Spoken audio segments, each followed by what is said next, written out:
everyone, welcome to Charts and Perspective, where we use charts to dive into the world of economics and financial markets. I'm Jennifer Nash, an economic and market research analyst for TMX Verify.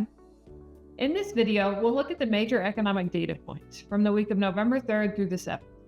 On one hand, we saw consumer sentiment plummeting and the manufacturing sector contracting.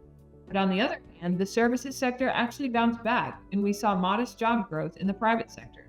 These conflicting signals, along with the government shutdown and high-tech valuations, ultimately led to the S&P 500's first weekly loss in over a month. We'll start with the job market. With the government shutdown still delaying the official BLS report, the ADP Private Employment Report is our main gauge for labor. The report showed the private sector added 42,000 jobs in October, which was better than the expected 32,000 and marked a turnaround from September's loss of 29,000. However, as you can see on this chart, the overall trend continues to point to a softening labor market.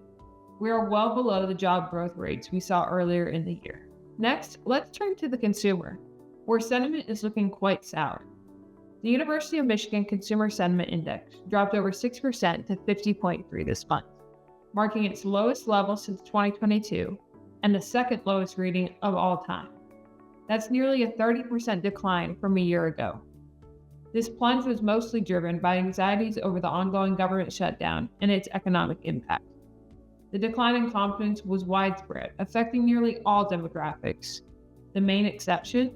Consumers with large stock holdings, who are still benefiting from strong stock market performance. On the inflation front, near-term expectations for the next year rose slightly to 4.7%, but long-term expectations cooled, dropping from 3.9% to 3.6% for the 5-year outlook. Now for the conflicting sectors, manufacturing versus services. The manufacturing sector continued its long contraction in October, with the ISM manufacturing PMI unexpectedly falling to 48.7. This marked the 8th straight month of contraction, driven by ongoing concerns around tariffs and the geopolitical environment. In stark contrast, the services sector returned to expansion in October.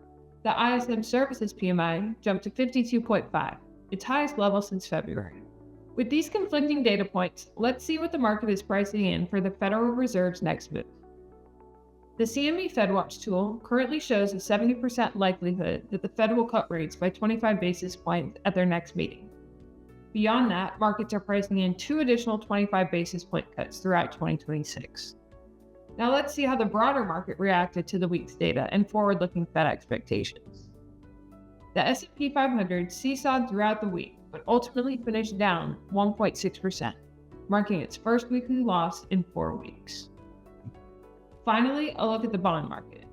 The 10-year Treasury yield finished the week at 4.11%, while the 2-year note finished at 3.55%. As we wrap up, let's acknowledge the unique context of the data we just reviewed.